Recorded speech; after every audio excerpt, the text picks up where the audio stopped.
Bonsoir chers élèves de la première D. Je suis M. Katché, votre professeur de mathématiques au CIFEJ.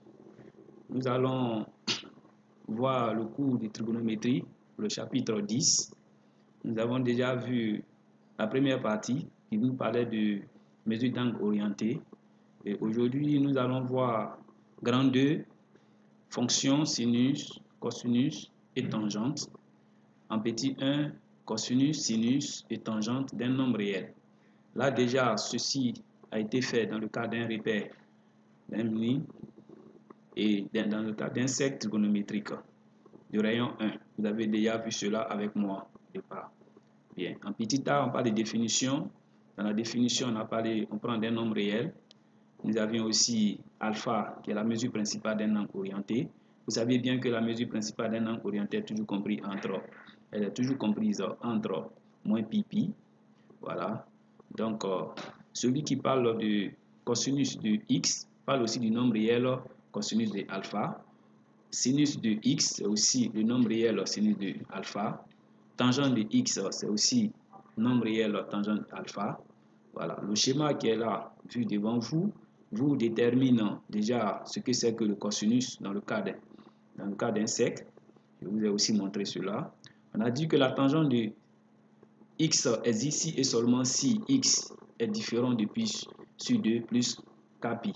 Pour ceux qui n'ont pas compris, je vous ai bien dit que tangente de x, c'est sinus de x sur cosinus de x.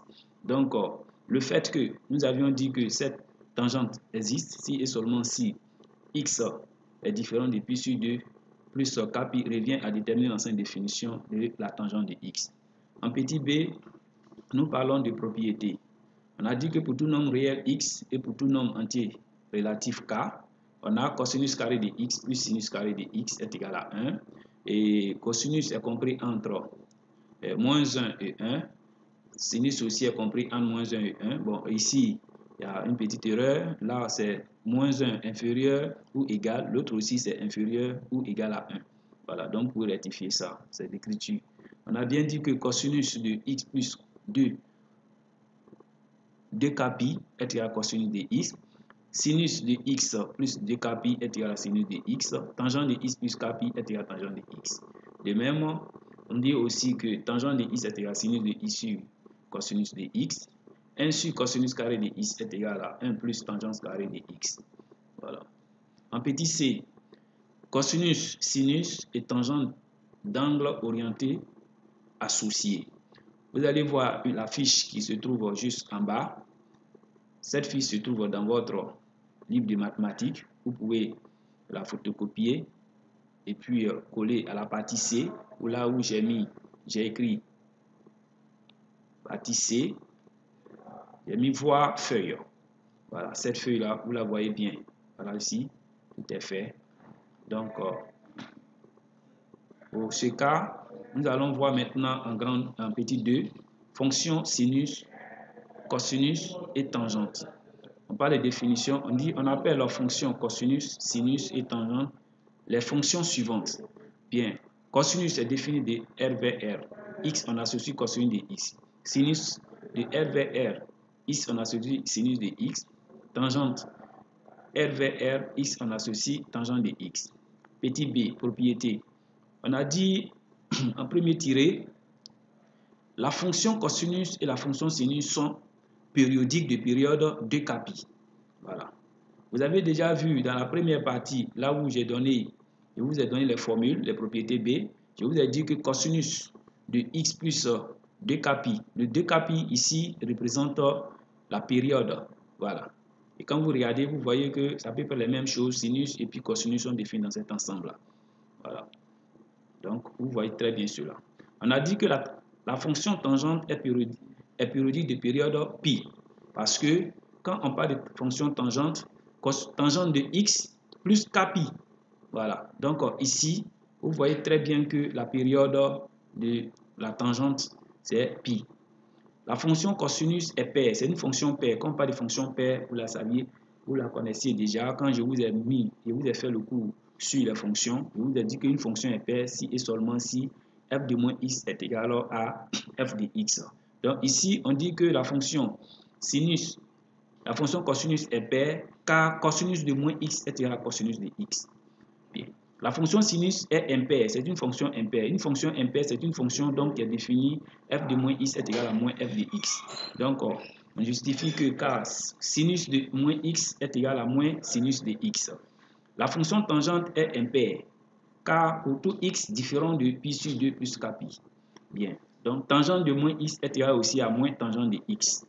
Bien. En grand 3, nous allons parler de formule trigonométrique.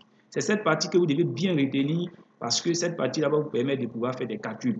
Sinon, tout ce que vous avez vu, ce sont des formules que vous devez garder pour pouvoir appliquer dans le cas où peut-être vous serez un peu dans l'embarras de faire des calculs avec les tangentes, les cosinus et puis les sinus.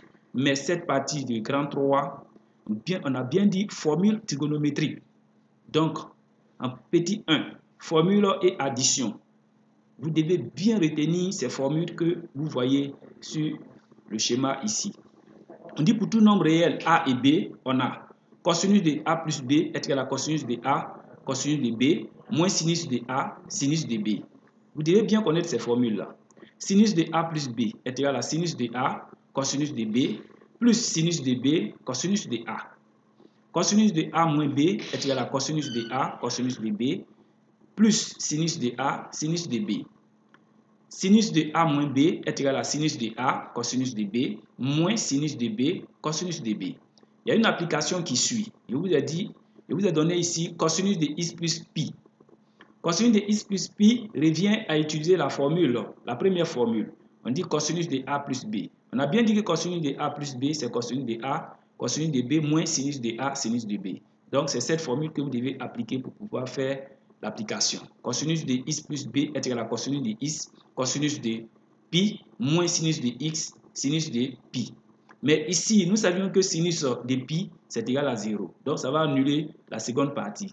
Ici, cosinus de pi, c'est égal à moins 1. Donc, ce qui donne que cosinus de x plus pi est égal à moins cosinus de x. Voilà. Donc, cette formule doit vous servir à faire des calculs d'addition. Bien. Il y a aussi donné cosinus de pi sur 2 moins x. Cosinus de pi sur 2 moins x, vous avez vu dans la formule d'addition, on dit cosinus de a moins b, c'est cosinus de a, cosinus de b, plus sinus de a, sinus de b. Donc, c'est avec cette formule-là que vous devez résoudre cette application qui suit. Voilà. On a dit cosinus de pi sur 2, cosinus de x, plus sinus de pi sur 2, sinus de x. On dit que cosinus de pi sur 2, c'est 0. Donc, ça va annuler cette première partie. Or, sinus de pi sur 2 est égal à 1. Donc, ce qui donne sinus de x. Donc, cosinus de pi sur 2 moins x est égal à sinus de x. Voilà. Donc, toutes les formules qui vous ont été données de l'autre côté, vous devez appliquer ces formules-là pour pouvoir faire vos calculs d'addition dans le cas de cosinus et sinus. Bien. Dans la seconde partie, je vous ai donné aussi de déterminer la valeur exacte du cosinus de pi sur 12 et sinus de 7 pi sur 12. Voilà que ici, cosinus de pi sur 12, vous êtes distingué ici à développer, c'est-à-dire à décomposer pi sur 12. Pour décomposer pi sur 12, vous pouvez écrire que ça vous donne pi sur 12 lui-même, c'est pi sur 3 moins pi sur 4. Donc, si vous rendez au même dénominateur les deux fractions, vous verrez que ça va vous donner pi sur 12. Donc, vous écrivez dans la parenthèse cosinus de pi sur 3 moins pi sur 4, c'est égal à cosinus de pi sur 3, cosinus de pi sur 12 et pi sur 4, plus sinus de pi sur 3, sinus de pi sur 4. Mais dans le tableau trigonométrique que je vous ai donné, vous savez que cosinus de pi sur 3 est égal à 1,5. Cosinus de pi sur 4, c'est aussi égal à racine de 2 sur 2. Et sinus de pi sur 3, c'est aussi égal à racine de 3 sur 2. Sinus de pi sur 4, c'est égal à racine de 2 sur 2. Donc, en faisant la multiplication, vous verrez ici, ça va vous donner racine de 2 sur 4 plus racine de 6 sur 4. Donc, vous pouvez dire que cosinus de pi sur 12, c'est égal à racine de 2 plus racine de 6 sur 4. Voilà. Vous prenez aussi sinus de 7 pi sur 12. Vous décomposez 7 pi sur 12. 7 pi sur 12, c'est pi sur 4 plus pi sur 3. Si vous rendez au même dénominateur de deux fractions, vous verrez que vous allez trouver 7 pi sur 12. Donc, dans la parenthèse, au niveau de... Vous remplacez 7 pi sur 12 par sa valeur. Donc, vous allez avoir sinus de pi sur 4 plus pi sur 3. Cela aussi vous donne à utiliser toujours les formules d'addition qui vous sont en haut du cours. Voilà. Donc, vous voyez cosinus de pi sur, sinus de pi sur 4 plus pi sur 3, c'est égal à cosinus de pi sur 4, sinus de pi sur 3, plus cosinus de pi sur 3, sinus de pi sur 4. Vous savez encore que cosinus de pi sur 4, c'est racine de 2 sur 2, sinus de pi sur 3, c'est racine de 3 sur 2, plus cosinus de pi sur 3, c'est 1 demi, sinus de pi sur 4, c'est racine de 2 sur 2. Donc, en faisant la multiplication, racine de 2 fois racine de 3, c'est égal à racine de 6. 2 fois 2 qui est au dénominateur, c'est égal à 4. Donc, ça vous donne une racine de 6 sur 4. De même aussi pour 1 demi fois racine de 2, c'est égal aussi à racine de 2 sur 4.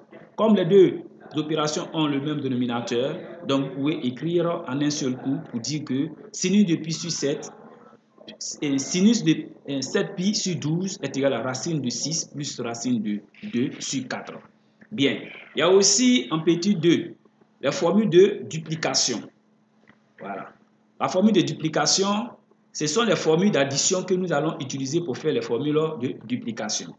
Au niveau des formules d'addition, on vous a dit que cosinus de A plus B est égal à cosinus de A, cosinus de B, moins sinus de A, sinus de B.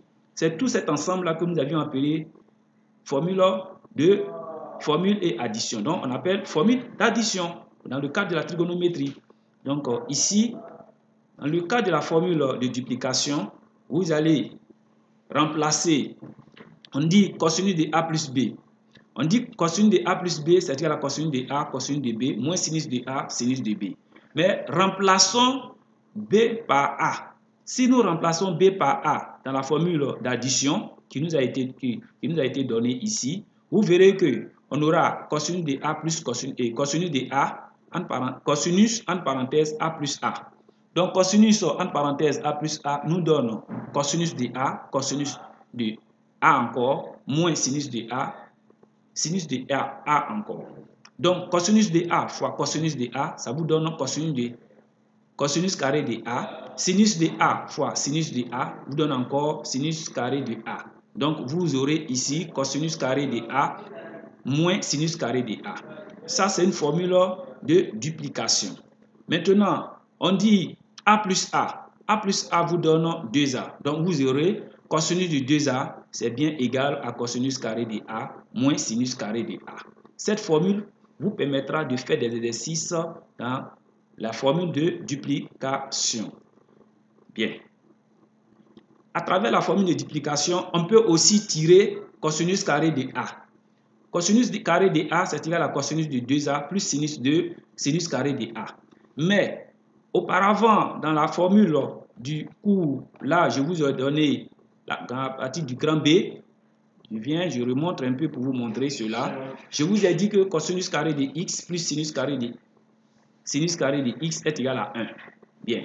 Donc, vous allez utiliser cette formule pour pouvoir travailler sur la formule de duplication. Donc, ici, vous tirez que cosinus carré de A est égal à cosinus de 2A plus sinus carré de A. Or, cosinus carré de A plus sinus carré de A est égal à 1. Donc, je tire sinus carré de A qui est égal à 1 moins cosinus carré de A. En remplaçant sinus carré de A par sa valeur, j'aurai cosinus carré de A est égal à cosinus de 2A plus, entre parenthèses, 1 moins cosinus carré de A. Bien. Si ici, je me débarrasse des parenthèses, j'aurai cosinus de A plus 1 moins sinus carré de A. Bien. Je vais regrouper cosinus carré de A et puis moins cosinus de carré de A. Je le déplace pour le faire venir. Je le déplace pour le faire venir un peu juste quelque part ici, de l'autre côté. Vous aurez cosinus carré de A plus cosinus carré de A est égal à 1 plus cosinus de 2A. Donc, cosinus carré de A plus cosinus carré de A, ça vous donne 2 cosinus carré de A qui est égal à 1 plus cosinus de 2A.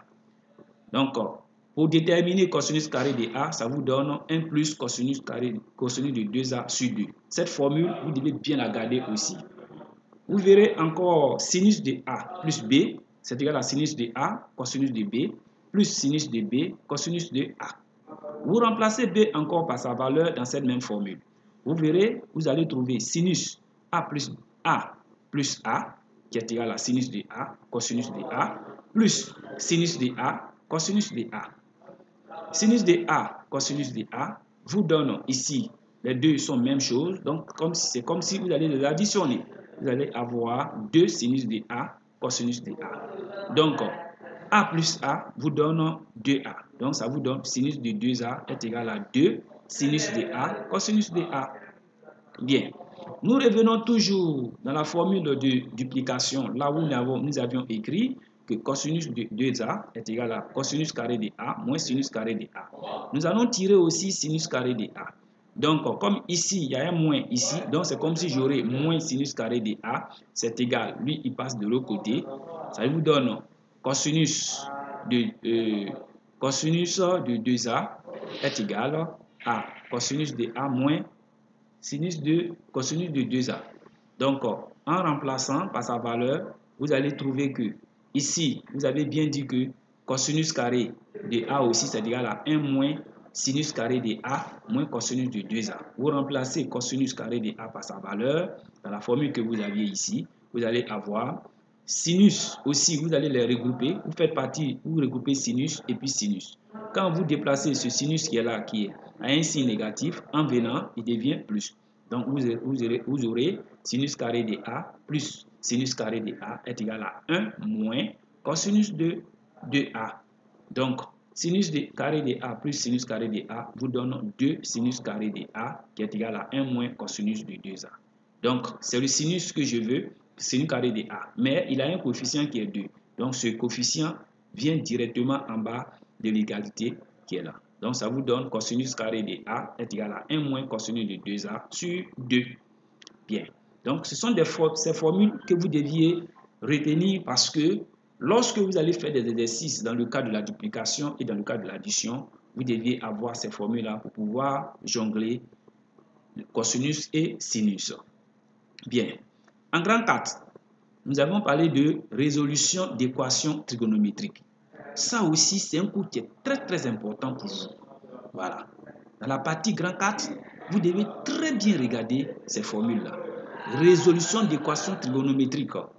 Il y a équation du type sinus de x est égal à a, cosinus de x est égal à a, et sinus tangente de x est égal à a. C'est bon? 2 minutes. OK. Donc, vous allez voir que cette partie, peut-être que nous allons la voir la prochaine fois, parce que le temps nous presse. Donc, on va garder ça pour la prochaine fois. On va vous expliquer. Voilà.